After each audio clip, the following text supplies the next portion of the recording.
Et hello les amis, je vous retrouve pour une nouvelle vidéo sur le football français et la Ligue 2 et je vais vous présenter le match Grenoble contre Angers. C'est un match qui a lieu ce lundi 15 avril 2024 à 19 h pour le compte de la 32e journée du championnat de France de football de Ligue 2 saison 2023-2024. Alors Grenoble, c'est le 11e du classement qui reçoit Angers, le 3e, maintenant 3e. Angers était longtemps premier, après 2e et maintenant ils sont passés 3e. Donc dans cette vidéo, on va revenir sur le classement de la Ligue 2, également les meilleurs buteurs et passeurs de Ligue 2, les résultats, tous les résultats de tous les matchs joués depuis le début de la saison pour ces deux équipes, ainsi que les compos d'équipe et tactiques éventuelles, ce qui nous permettra d'avoir une idée et une tendance à ce match. Alors pour ceux qui souhaitent voir ce match à la télé, sachez que vous pouvez le voir sur beIN Sport 1. Donc on a donc Grenoble qui est 11e en Ligue 2 avec 41 points en 31 matchs, 10 victoires, 11 nuls, 10 défaites, 37 buts pour, 35 contre, plus de différence de but. Ils ont seulement 6 points de retard sur le premier barragiste pour la montée en Ligue 1, mais ils ont plus que 6 points d'avance sur le premier relégable. Alors c'est un peu compliqué pour eux, ils ont longtemps été dans les 3 premiers, même autour de la 3e place, et puis dernièrement ils font que perdre. Et là, ça devient presque dangereux vu que tous les derniers gagnent en ce moment. Attention, alors ça se paraîtrait incroyable qu'ils étaient troisième jusqu'à la 25e journée, qu'après ils tombent en national. Mais bon, après, voilà, tout est possible. Angers, de son côté, est troisième avec 54 points en 31 matchs, 16 victoires, 6 nuls, 9 défaites, 47 buts marqués, 35 encaissés, plus 12 de différence de but. Ils sont maintenant troisième et premier barragiste pour la montée en Ligue 1. Ils ont 8 points d'avance sur le premier non-barragiste, mais ils sont ex-aequo avec le deuxième Saint-Etienne et à 7 points du premier. Les deux premiers montent directement en Ligue 1, je le rappelle. Angers a longtemps été premier, ils ont été deuxième après. Maintenant, ils sont troisième. Ils auraient peut-être dû essayer de recruter, peut-être pas rester sur le même effectif comparé à Saint-Etienne qui a recruté et d'autres équipes qui auraient recruté. J'ai pas trop suivi. Je sais qu'ils ont récupéré Le Paul, le meilleur buteur de national, mais finalement, c'était peut-être pas un joueur comme ça qu'il fallait récupérer. Je dis pas qu'il est mauvais, non, mais peut-être plus un milieu de terrain travailleur, quelqu'un qui amènerait un peu plus d'intensité physique. Allez, au niveau des compos d'équipe, des meilleurs buteurs, pardon. Ouh là là, j'anticipe, c'est n'importe quoi.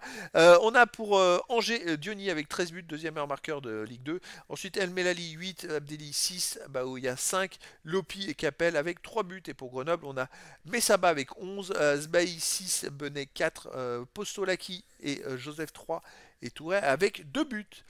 Pour Angers, les meilleurs passeurs décisifs sont Raoul Issoa avec 5 passes décisives, Diony, Valérie 4, Lopol et Elmeli 3 passes décisives. Et ensuite, pour Grenoble, en passes décisives, on a Benet avec 5, Joseph 4, Sbaï, Thio et Sanyang avec 2 passes décisives.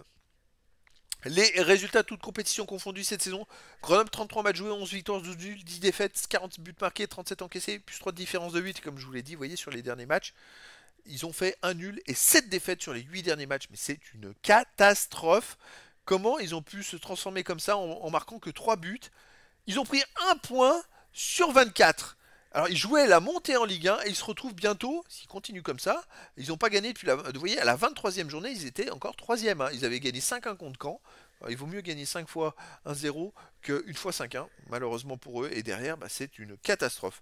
Angers, de son côté, 35 matchs joués cette saison, 18 victoires, 6 nuls, 11 défaites, 51 buts marqués, 38 encaissés, plus 13 de différence de but. Alors, eux, par contre, depuis la 19e journée où ils étaient premiers, ils ont gagné que 4 matchs. Ils font beaucoup de mauvais résultats, même si là, ils essayent de sortir la tête de l'eau. Alors face à une équipe comme Saint-Etienne qui gagne tout, ils se sont fait dépasser, mais sur les 5 derniers matchs, c'est 2 victoires, 2 nuls, une défaite pour Angers.